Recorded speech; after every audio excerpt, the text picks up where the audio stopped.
the mild weather is coming here as well, supposedly. So we'll see. That's how it is. Always changing. Never perfect. Perfect in its imperfection. The material world. Adapt to the changing weather. Yeah. Good practice. But that's why Norway has the saying, no such thing as bad weather, just bad clothes. Yeah.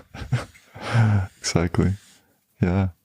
Bad preparations. Like you just dress up accordingly and then you deal with it. Yeah. Start it up. Yeah, there's a lot of analogies in these things. But so we wanted to speak about identity today. Like we always mention at our introduction classes in meditation, we say, which is the beginning of spiritual life, the question of our identity, who we really are, to be able to know then in which direction we should go. And it's really like a step-by-step thing. And there was something that you said last week that kind of caught my attention, and I thought we could start with you, because you said that perfection starts with a perfect understanding that I'm not the body. That's a huge step towards perfection. That I'm not the body, that's a perfect truth, a perfect realization. So it's just, wow. Yeah. I said that. You said that. Pretty good. Yeah, pretty good, yeah. Sometimes I read what I said, and I went, well, I didn't know I said that. Yeah. But it's true. That's the beginning of knowledge. I mean, if you don't know who you are, what do you know? All you know is an untruth, and what good is that? Because if you don't know that, then everything else is like you can't put perspective on anything else if you don't have that clear understanding. That's right. I guess. Yeah. And you can't understand or solve any problems of life if you don't have that understanding. And the main problems of life are what? You're not happy, you're not satisfied, you're struggling with the temporary nature of yourself, meaning your body and the world around you, et cetera, et cetera. And you can't solve that if you don't know who you are. Yeah. Yeah, that's so. Because we have that question, like, why is this important? And I guess that's maybe somewhere to start. Like you're saying, if we want to solve the problems of life, our suffering and our, like, where I'm going to go in life, just the uncertainty of, like, which path should I go in life, what things are worth spending my time on, investing my money and my energy in my life, then I need to know, who am I, to be able to know how to mold my life to, yeah. And that's... I just heard someone was saying how the educational system, higher educational system, this was in America, the university system, that most students, when they go there, when they finish, they got, $70,000 debt or $100,000 debt or more, and so they've invested that number of years, 4+ years, and accumulated that much debt just to begin to start with their doing something, some direction in life. Yeah. And for what value is it? If you don't know who you are, is that really what you should have done with all that time and all that money you got to pay back? Did you ever meet a person in Toronto named Derek? Did you ever meet Derek? Can't remember, but maybe. But anyway. Yeah.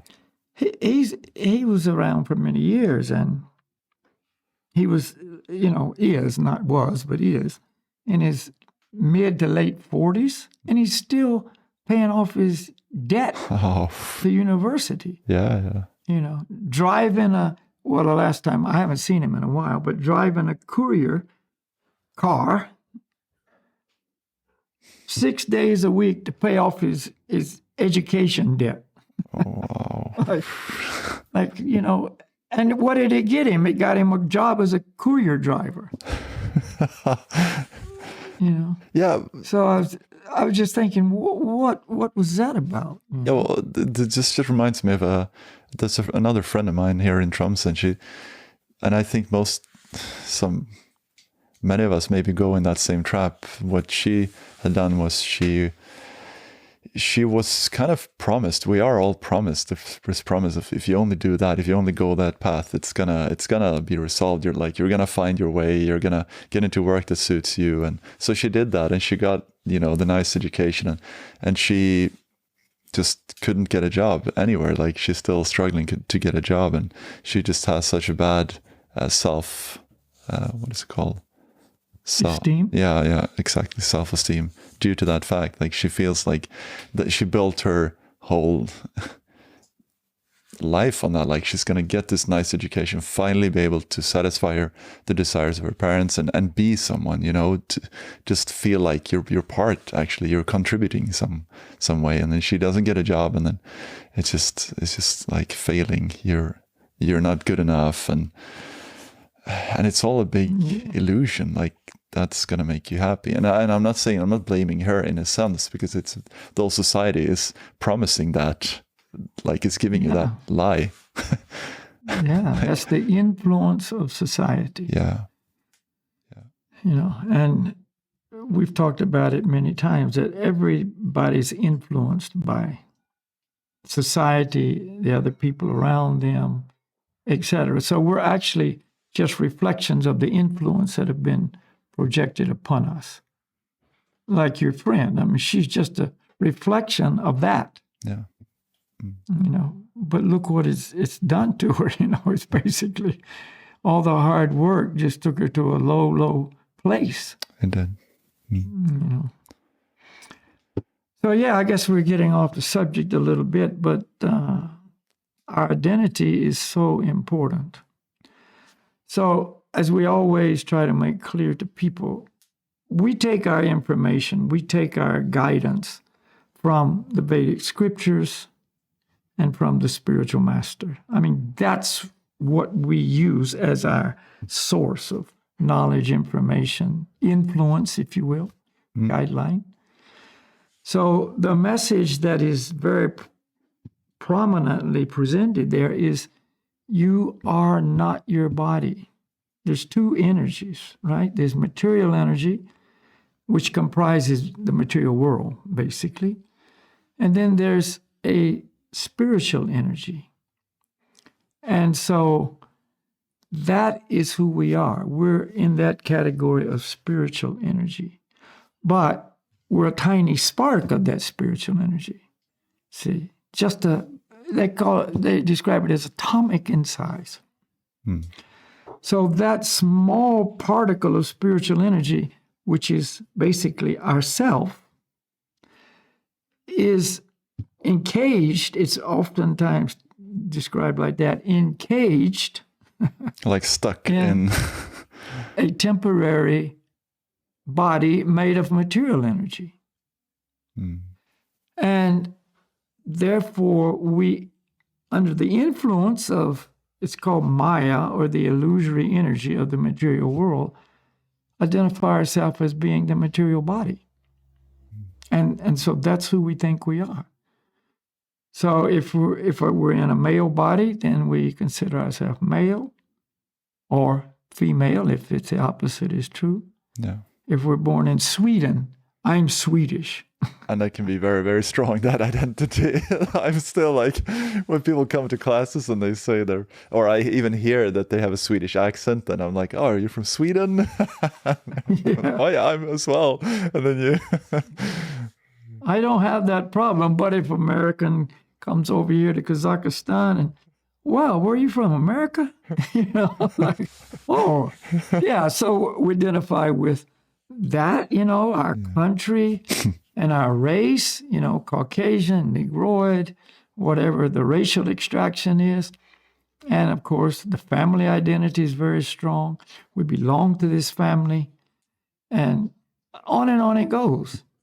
It's described that these are like labels that we stick on the body, the gender label, the nationality label, the race label, the family label, and then you can just keep adding on. Oh, my occupational label. I'm a yoga teacher. I'm a military man. I'm a secretary. I'm a scientist. Yeah. And then the marital label. Oh, I'm a husband. I'm a wife. And then doesn't end there, does it? Oh, here comes the parent label. Oh, I'm a father. I'm a mother. And then a little time rolls around and you say, oh, I'm a grandfather. Yeah. I'm a grandmother. And that can be... and it just keeps going, and that's all illusion. It's not true. None of that is true, and you add on your religious labels. I'm a Christian. I'm a Muslim. I'm a Hindu. I'm a Buddhist. I'm a Zoroastrian, whatever it is. And there's another label that's temporary, changing. See, it's not really who we are. It's the false identity. And so we operate in that world of illusion. We operate on that false identity. This is who I am, when it's really not. It's like, Clint Eastwood makes many movies over many, many years. Yeah. And in every movie, he's a different guy, And he's now old. He's 91 years old. Can you imagine, still making movies, And so all those years, he's been a different person in every movie, playing a different role, wearing different clothes, having a different character, so to speak, to portray. Yeah. But he's none of those. You see? And that's just like changing bodies many times. This lifetime, you're in this position and this body and this labeling system, and then you die and you take another birth, and it's all a new role you're playing. It's a new movie, and it just keeps going like that. So that's the basis of yoga teaching. You're not this physical body, but it doesn't end there. We have two bodies. You see, we're covered by two bodies, two layers of material energy. And the second layer is subtle. It's not gross. The gross physical body is made of gross energy: earth, water, fire, air, and ether. These are the elements that make up the gross physical body. And that's the one you see in the mirror, and that's the one you can touch and feel, and everybody can see and whatever, Yeah. right? But there's a second body called the subtle mental body, and it's made of subtle material energy, mind, intelligence, and what is called false ego. It's the illusory I. See, that's making up the subtle underlying body. And in this mental body, this subtle body, this is where our desires are. See, and this is where our feelings and sentiments and emotions, that's where they come from. Yeah. See? And so now it's become more and more not only popular, but stressed and promoted and almost demanded that you identify with your feelings and desires. Yeah. You see, I am my desires. My body is not me. See, they're saying, I'm not this body. I'm my desires. And the bodies that I have on doesn't fit my desires. Yeah. So therefore I have to change my outside dress to fit my internal feeling, Yeah. my internal identity. See, I mean, that's the new trend, right? Yeah. But this is just another material body. It's not us either. It's called the astral body in some esoteric circles, and sometimes it's called the psychic body. But it's still material energy, and it's temporary. That's why it's always changing. I mean, our subtle body changes all the time, even more than the gross body. You change your mind all the time. And Change your mind all the time. Yeah. New feelings, new emotions, new desires. You fulfilled the last ones. Oh, but that didn't work. A new set. See, that's changing all the time. I was going to say, so if you chase that and try to satisfy that, and then you'll never come to a platform of stability and peace, and because it's always changing. Yeah. It's always changing. It's like chasing the will of the wisp, they call it. You know what the will of the I've wisp heard that is? expression. I don't know where it comes from. Will of the It comes wisp? from the fact that in swamps, there's this, phenomena. It's because of different gases that come from the swamp. And they kind of have a glow at night, and so it's called foxfire sometime, or it's called the wisp. And it's like the northern light kind of thing. You know how the northern lights just come swirling Moving in and changing and moving, and then all of a sudden they're just gone? Yeah. Well, the will of the wisp is kind of imagine like that, but it comes from swamps and the gases and the atmospheric conditions in that terrain. So anyway, it's like chasing the will of the wisp. It's right there, but you can't get it. Like chasing the northern lights. You just can't get it. Yeah. So that's what we're doing. We're chasing all these desires and phenomena and so on like that. When we can't grasp it. We think we got it. I got you, and then it's gone. You see. Yeah. So our guideline authority, the Vedas, scriptures, and the spiritual masters, teach us that we're in a different category of energy. See, that we're in the category of spiritual energy. See, that tiny atomic in-size spiritual spark. That's who we are. You see. So that's when we begin to realize our true identity. See, that's the beginning. And from there, it is more and more information about that, We can talk about that, in our next chapter, if you will, of this subject. But yeah, but and one nice comparison that I thought about that we usually mention is a research made in the, I don't know when it was, the 60s or 70s, but early, quite long ago, and they traced with radioactive isotopes, I think, how the different cells in the body and different atoms in the body changed, and they showed that in a period of 5 years, all the atoms that make up your body are completely renewed, completely changed.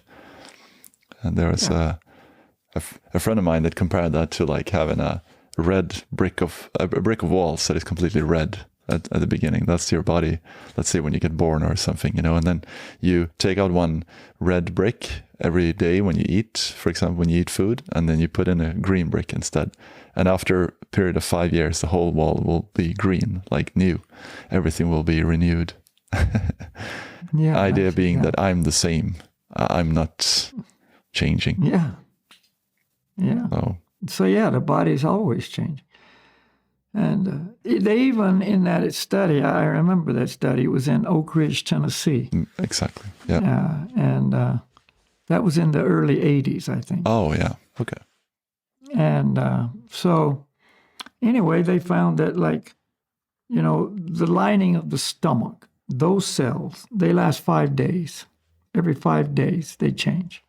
See, or the skin cells, they change every month, you see. And the liver cells, 6 weeks. So different parts of the body's cell structure have different lengths of duration. But in 5 years, it's all changed. And, I know somebody out there, probably because I've had this presented many times. Oh, but the brain cells and the nerve cells don't change. They'll come up with that argument. Yeah. So what you're saying is not absolutely correct, see. But those same scientists found that even though the cell of the brain, for instance, doesn't change, all the components within that cell, see, on the micromolecular level are changing all the time, like thousands of times they're changing in that time period that we've just outlined. So, technically speaking, like the wall's still there, but now it's green. Yeah, I see. So on the micromolecular level, it's all changed also.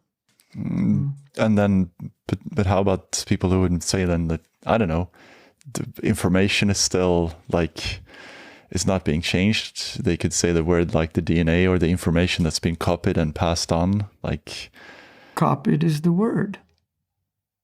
Copy it. You know, okay, I'm going, but here, here's a copy that's containing whatever this information is. I see. You know, you just keep copying it, and the copy stays, and the original goes.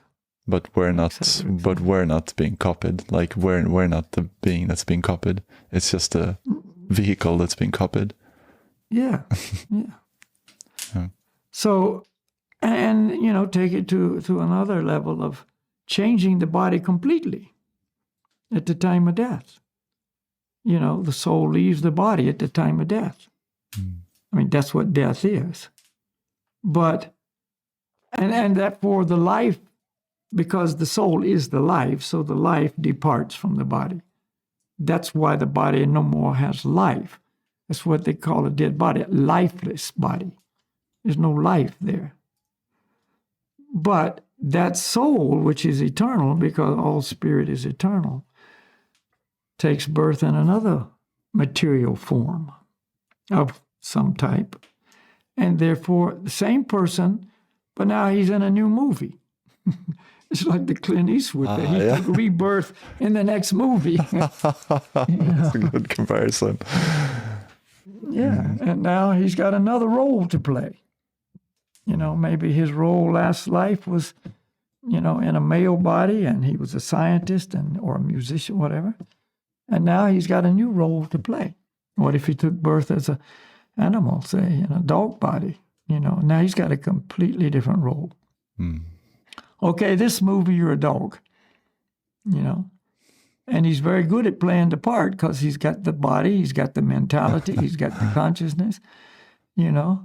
He knows what dogs do by instinct, and he lives like that.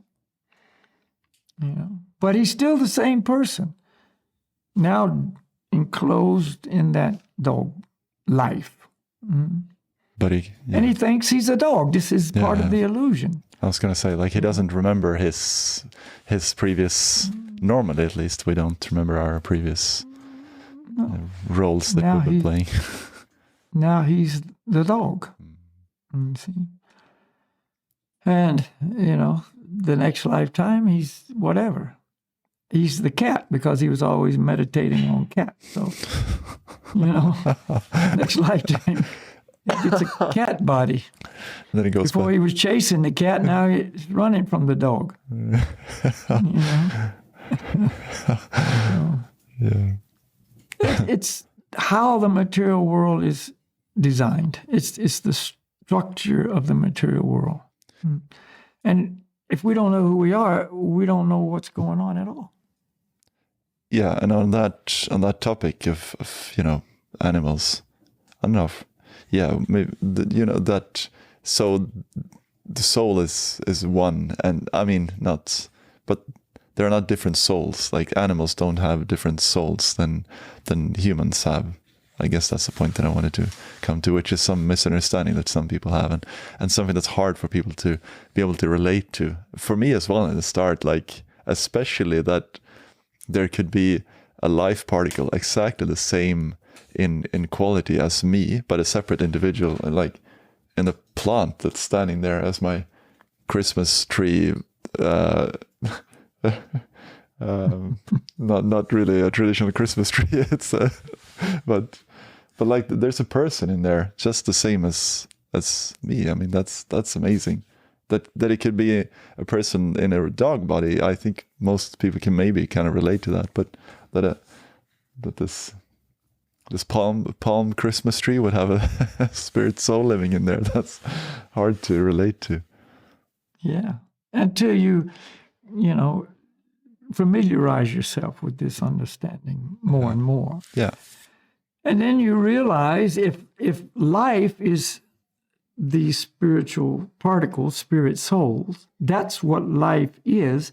If there's life anywhere, it means there's a life particle or a spirit soul inside that body, whether it's an amoeba body or the tiniest little insect, that mosquito that comes around and, likes your blood, or, the plant or any life form, anything that's living, the life in that living thing, whatever it is a spirit soul.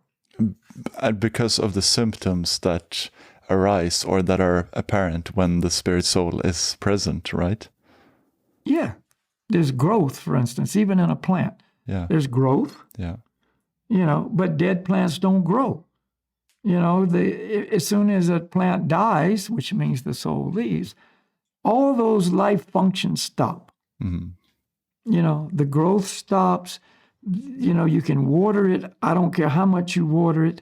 It's not going to do any good because there's nobody there to absorb the water and use it for the nourishment of the body, the plant. I always have thought many times, not always, but, after I learned some of these things, that in the forest, there's a tree, and it's a living tree. And that tree, by nature's design, is healthy, and all these things that attack trees, they don't touch it. They can't touch it. But when that tree dies, very quickly, the worms move in. Yeah. The fungus moves in. All those molds, and, we call them sometimes tree ears, those things that grow on, like fungi, mushrooms, or whatever. All of that begins to appear. They were always around this tree. But because the person was in that tree body, they didn't have the ability to take over that tree. Yeah. But as soon as the person dies, there's no defense system left. And then immediately, there they are, and then the tree very quickly decays and falls down. Whereas before it could stand up in strong windstorms. And now it just on its own, without wind or anything else, eventually just falls down and goes back to the dirt. Wow. Yeah. So, it's so obvious if you understand these truths, there's a difference between the presence of the soul and the absence of the soul. Yeah. And one of the symptoms of the soul's presence is consciousness. See? And even in plants, the scientists have found that, through biofeedback and their different techniques, that even plants have consciousness, and they experience pain. And, when you break off a part of a plant, that plant experiences some pain and screams in its own way. Or they react to, warm feelings. You talk nicely to a plant. Exactly. And, oh, you're so beautiful, and, it's kind words, and the plant reacts one way, and you talk mean to the plant. You're so ugly, and you curse the plant, and, then the plant has another reaction. Consciousness is there because the soul's in. It's dull, it's very, very covered, but it's there. That's So, these things that you can kind of start not proving in one way, but seeing the truth in these examples that we've given. Yeah. And another point is, in a human body, for instance, if the soul is there, that body is very valuable. And so, so cancer comes along. And, the individual in the body and also the loved ones will spend their whole life savings, sell their home, whatever they have to do to keep a person in the body. In other words, cure the cancer, keep the person alive, don't let him die. It costs big, big money. Yeah. Unless you've got insurance. I mean, basically nobody can even pay for it. All the chemotherapy and whatever. See? But as soon as the soul leaves the body, then that body has lost its value. Yeah. And, you know, then the whole focus is pay your respects, you know, and arrange for its disposal. Yeah.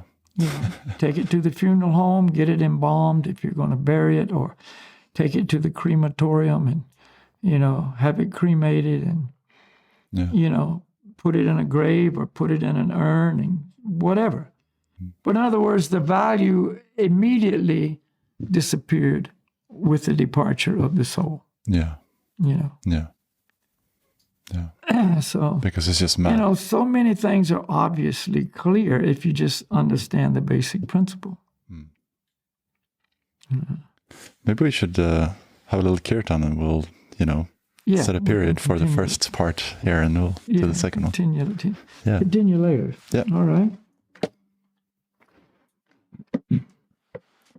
I was going to say I have to put some firewood on my fire. That's what I normally say. But it actually looks good. It's still burning. You must have put some kerosene in there. No cheating. So the mantra is, guess what? Haribo? Haribo Nitag. No. Goranga Haribo. Goranga Haribo.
Haribo, Goranga Haribo.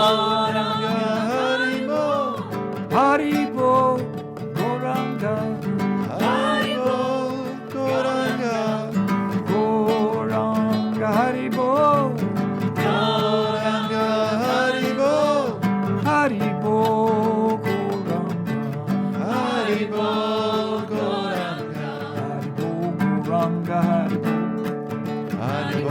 Goranga Haribo. Haribo, Goranga Haribo. Haribo, Goranga Haribo. Haribo, Goranga Haribo. Haribo, Goranga Haribo.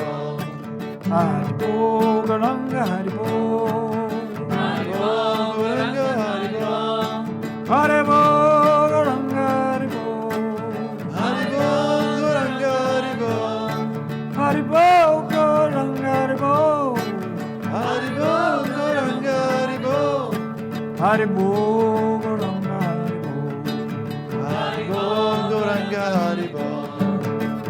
Haribo, Goranga, Goranga, Haribo, Goranga, Goranga, Haribo. Haribo, Goranga, Goranga, Haribo.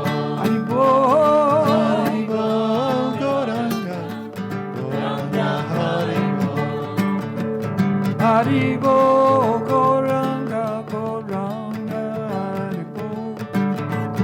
Haribo, Goranga,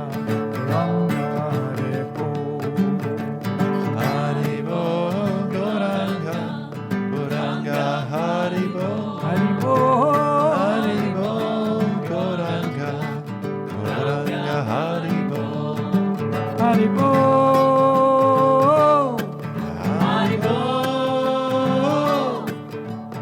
Goranga, Haribo. Goranga, Haribo. Haribo, Haribo.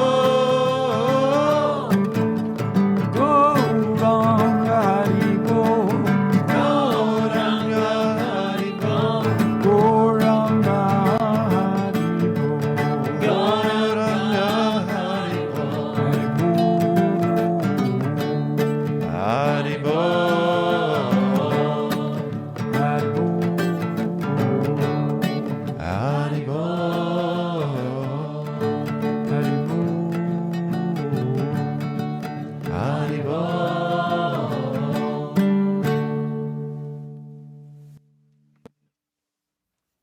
Haribo. Haribo. Right. Yeah. So that's some inspirations for this part. Yeah. And we'll be back for part 2. Yes. So if you are listening to this one, then check out part 2, whatever episode number that is, the next episode number from this one. Yeah. Thank you, Valkia. In between, Ruben will put wood on his fire. Yeah, it's a tradition. That's part 2's preview. Yeah, that's okay. Thank you, everyone. Thank you, Valkia. Namaste, everybody. Haribo. Haribo. Yeah, I'll do it.